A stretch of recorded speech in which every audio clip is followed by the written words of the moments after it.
An SSTO craft launch facility lies to the east of our current location, McNeely Air Force Base.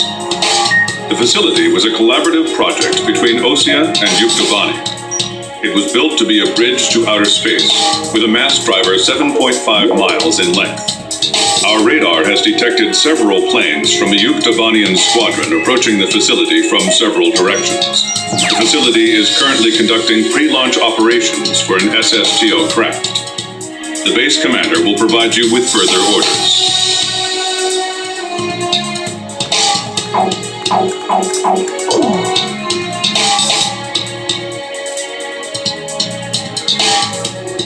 This is the commander of McNeely Air Force Base. All units, including those refueling at this base, are now under my command. Engage the incoming enemy.